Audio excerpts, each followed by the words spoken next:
Bonjour mes chers scorpions, je vous remercie de me retrouver pour cette guidance annuelle professionnelle qui pour certains d'entre vous va concerner le premier semestre, pour d'autres les conseils et les recommandations seront plutôt appliqués simplement au cours du premier trimestre. On refera un point à la période d'avril grosso modo sur la situation de votre carrière, mais là on va avoir quelques guidances donc qui vont vous être données pour les prochains mois sur le plan professionnel, à savoir que j'ai déjà mélangé et battu les cartes en me concentrant à ce propos, mes chers scorpions, et que là, en fait, on va tirer des cartes. Je vais les laisser à proprement parler tomber elles-mêmes du jeu. C'est pour ça que je les remue. C'est que je ne tire pas à proprement parler les cartes. Je les laisse prendre la parole. Et la première énergie que nous allons... alors ici, il y en a plusieurs. C'est intéressant. Ce sont 2 6, 6 de bâton et 6 d'épée, qui vont nous parler d'une période d'entre-deux avec le 6 d'épée, avec une forme de lassitude parce que les choses n'avancent pas, et le 6 de bâton, une victoire après cette période d'intervalle. Bon, à souligner parce que les 2 6 comme ça qui se répondent sont intéressants. On va ici s'intéresser à la première énergie qui va être la question de votre chemin pour l'année professionnelle, à savoir quelle est la voie que vous êtes appelé à emprunter, que vous êtes destiné à suivre, et donc ça va être la première énergie que nous allons avoir pour cette année. Hop, sur la question professionnelle. Alors, il n'y aura pas de cartes à l'endroit, à l'envers, il n'y aura que des cartes à l'endroit, parce que ce sont des tirages généralistes. J'applique la règle des cartes renversées uniquement dans le cas des tirages personnalisés que je fais. La deuxième carte que nous allons observer ensemble va nous permettre d'identifier ce qui vous attend à proprement parler sur ce chemin, que ce soit là pour eh bien, mettre en lumière certains obstacles éventuels et donc certaines difficultés, ou au contraire certains défis, certains challenges. Donc ça, c'est la deuxième énergie. La troisième carte que nous allons tirer va être en rapport avec ce que vous devez apprendre au cours des prochaines semaines, des prochains mois, ou la façon dont vous pouvez mieux appliquer vos connaissances, vos aptitudes, vos qualités sur le plan professionnel. C'est la question et la notion du savoir qui est ici interrogée à l'aide, mes chers scorpions, de cette troisième énergie qui hop, voilà, vient de se faire entendre. On va ensuite voir en quatrième position la façon dont vous avez peut-être besoin de vous dépasser au cours des prochaines semaines, des prochains mois, ce qu'il va falloir oser entreprendre, la façon dont vous devez oser vous affirmer, vous exprimer. Bref, c'est l'idée d'oser qui va être ici signifiée par cette quatrième énergie que nous allons tirer à l'aide donc de ce tarot de Marseille, à proprement parler le tarot Modern Witch, que j'apprécie tout particulièrement parce qu'il est très inclusif et puis qui donne la part belle aux femmes. Et donc, on va voir la quatrième énergie qui va être ici mentionnée. La cinquième énergie va, quant à elle, nous permettre cette fois-ci d'aborder la question de la volonté. Où est-ce que vous devez placer votre volonté, à quoi vous devez dédier votre attention, où vous devez placer votre intention, comment vous devez exprimer sur le plan professionnel votre détermination. Ça, mes chers scorpions, ça va être la cinquième énergie, qui vient de sortir du jeu, qui va nous la signaler. Et la sixième et dernière énergie, quant à elle, elle va nous permettre de savoir ce qu'il faudra tempérer, apaiser, atténuer, peut-être des énergies à réfréner, des tendances peut-être un petit peu à calmer, ce qu'il faut soit atténuer, passer sous silence, bref, ce qu'on doit réfréner sur la question professionnelle. Alors là, il y a beaucoup trop de cartes, donc on va remettre ça dans le jeu et on va attendre qu'une sixième énergie vienne à se manifester. Donc voilà ce qu'il en est. Alors, on va ensemble découvrir la première carte que nous avons, qui est le valet d'épée. Alors, cette carte du valet d'épée, localisée où elle se trouve pour nous parler du chemin, de la voie que vous êtes appelé à emprunter, va nous parler d'une nouvelle idée, d'une nouvelle voie, quelque chose d'éventuellement un peu novateur. Et c'est quelque chose qui pourrait être amené à vous être suggéré par éventuellement quelqu'un de votre entourage. Alors, ça peut être une discussion qui fait germer cette idée, ça peut être être un message, quelqu'un qui vous dit tiens, on cherche un emploi, on m'a dit qu'on cherche quelqu'un. Donc ça, le valet d'épée, ça peut vous être vraiment transmis de façon inattendue ou un peu surprenante par quelqu'un de votre entourage ou par des informations qui vous parviennent. Bon, ça pourrait être un signe d'air, donc les Gémeaux, les Balances, les Verseaux, mais il y a surtout l'idée de démarrer quelque chose de nouveau, de suivre un nouvel élan, d'aller explorer peut-être quelque chose pour quoi vous ressentez d'emblée déjà pas mal de curiosité.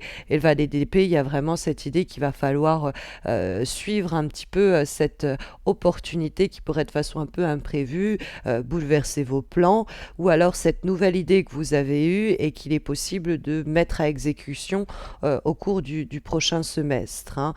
Surveillez bien vos messages parce qu'avec le valet d'épée, ça pourrait être quelque chose qui vous est suggéré tout de même par quand même un message, une information qui vient de l'extérieur. Sur ce chemin, les difficultés, les obstacles, mais également les défis et les challenges que l'on va trouver, eh bien, ça va nous être présenté par la carte du 6 de coupe. Alors, les coupes vont plus nous ramener à quelque chose d'émotionnel. Alors, le 6 de coupe, ça peut être l'idée d'arrêter de tourner en rond. Voilà l'obstacle majeur. On pourrait rester dans une situation que l'on connaît bien parce qu'elle nous est familière, parce qu'à une époque, elle nous apportait une forme d'épanouissement ou de sécurité, mais qui aujourd'hui est un peu obsolète, ou en tout cas que l'on doit dépoussiérer au cours de l'année 2021 sur le plan professionnel. Parce que ça peut être une situation qui est un peu passéisée dans le sens où ce n'est plus d'actualité, il faut soit un petit peu se mettre à jour, soit il faut carrément arrêter d'entretenir une situation qui est plutôt, on dirait, en train de tourner en rond que nous permettre vraiment d'évoluer, hein, parce que la carte du 6 de coupe, c'est en termes d'obstacles ou de difficultés, le serpent qui se mord la queue, une situation de déjà vu qui n'est pas bon pour nous, et dans le défi du coup, c'est surpasser, dépasser cette énergie du serpent qui se mord la queue, de cette situation pour laquelle on peut des fois même développer une forme de nostalgie, mais qui n'est plus vraiment bénéfique pour nous aujourd'hui, parce qu'en plus, quand on met en comparaison ce 6 de coupe avec le valet d'épée, qui fait souffler un vent de nouveauté, qui est encouragé, qui est le chemin à emprunter, bah, il faut pour ce faire dépoussiérer, arrêter des mécanismes, des situations qui se répètent. Bon, ça peut être aussi sur le plan relationnel, hein, dans le cadre des difficultés éventuellement interpersonnelles que vous rencontrez. Il y a peut-être une nouvelle façon d'aborder la problématique relationnelle en question pour ne pas maintenir des mécanismes et des habitudes comportementales qui vous sont néfastes de la part de vos collègues, vos collaborateurs ou vos supérieurs. Comme troisième énergie, nous avons l'arcane sans nom. Cette arcane sans nom, elle est là pour nous permettre d'identifier ce que vous devez apprendre, ou en tout cas comment vos connaissances actuelles peuvent être mieux appliquées sur le plan professionnel au cours des mois à venir. Et l'arcane sans nom, elle nous parle de transformation radicale, fréquemment bien définitive. C'est l'idée de démissionner, c'est l'idée éventuellement d'être licencié, mais là comme on est dans le savoir, les connaissances que vous pouvez appliquer, c'est vrai que l'arcane sans nom, ça peut être plus l'idée de redémarrer à zéro, c'est l'idée que les connaissances anciennes ne nous seront plus utiles, hein, l'idée de dépoussiérer, d'aller vers la nouveauté. L'arcane sans nom, elle nous parle du déblocage soudain d'une situation qu'on peut créer à la condition de justement ne pas s'appuyer forcément sur ce que l'on connaît déjà bien.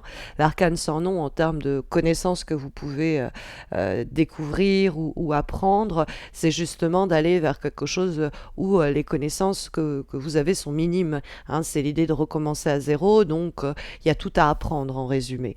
Il y a aussi dans les connaissances que l'on a déjà et qu'on peut mieux appliquer, c'est qu'au fond, on a peut-être déjà cette idée du valet d'épée qui nous travaille, mais pour ce faire, il nous faut eh bien, appliquer la transformation radicale, oser la mise à mort d'une situation qui tourne en rond.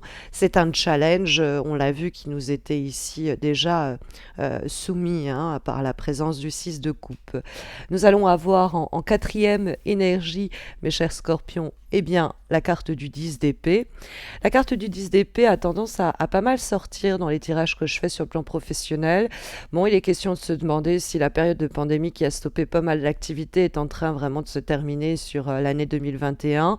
On peut l'espérer, hein, Dieu merci, mais on pourrait se dire, comme ce tirage je le conçois plus comme couvrant une bonne partie de l'année 2021, mais plutôt le premier semestre, on pourrait se dire, bon, les choses vont s'améliorer d'ici l'été pour les personnes qui ont connu des banqueroutes, des faillites, des défaites sur le plan professionnel à cause de cette pandémie, parce que on voit une période sombre qui se tourne, une page un petit peu dramatique sur l'idée professionnelle. Alors je vous dis pas que la pandémie se termine, parce que ce n'est pas la question de ce tirage, mais on pourrait avoir quand même une phase très compliquée qui vient à s'achever, mais c'est pas sans heurts, on va dire, hein. Il y a une vraie période éprouvante avec le 10 d'épée, parce que le 10 va avoir en commun avec l'arcane sans nom que nous venons de voir, la mort, l'idée de finitude, l'idée d'achèvement, l'idée de quelque chose qui se termine, mais qui nous a pris énormément de temps, ou qui nous a pris énormément la tête, pour le dire simplement. Or, cette carte, elle nous parle de ce que l'on doit oser faire, les choses sur lesquelles on doit oser s'affirmer, de quelle façon, en tout cas, vous pouvez vous dépasser et vous exprimer, et sur le plan, bien sûr, professionnel. Et la carte du 10 d'épée, ça peut être dans l'idée, au fond, que avec l'arcane sans nom, que mettre un terme à peut-être les coups de couteau dans le dos qu'on vous fait au boulot, les langues de vipère, le mal qu'on a provoqué, le stress qu'on a induit. Ça peut être aussi ça sur lequel on va mettre un terme et un point final, hein, qu'on va pas laisser entretenir ces mauvaises habitudes et mauvais comportements qu'on a beaucoup encaissés. C'est également possible.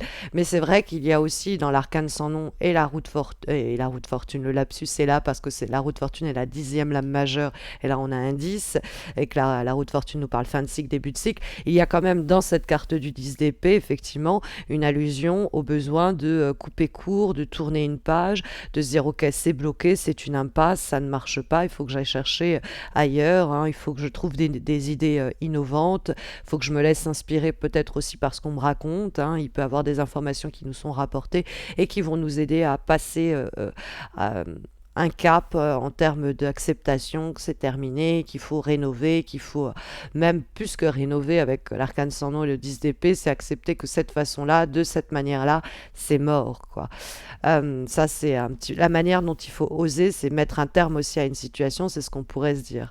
Et on va avoir ensuite la carte de l'as de coupe. Donc symboliquement, c'est assez beau, puisque on a des cartes de fin, de quelque chose qui se termine, et en même temps, on a une situation justement qui tourne en rond et à laquelle on doit mettre fin, puisqu'il y a une nouveauté qui est à portée de main, hein. On a en effet le valet de coupe qui est cette idée novatrice ou ce nouvel élan, et on a ensuite cette carte de l'as de coupe, hein, qui en tant qu'as nous parle de potentiel et qui s'exprime là où on essaye de justement déterminer où vous devez placer votre attention et vos intentions, comment vous devez exprimer votre détermination, hein, la question de la volonté. Et l'as de coupe, c'est la volonté de faire naître une nouvelle situation beaucoup plus épanouissante, peut-être même beaucoup plus créative ou beaucoup plus dans l'humain. C'est pas impossible parce que les coupes nous ramènent à tout ce qui est la sphère émotionnelle, donc elle va particulièrement favoriser les boulots qui sont en rapport avec l'humanitaire par exemple, mais qui sont dans le contact humain.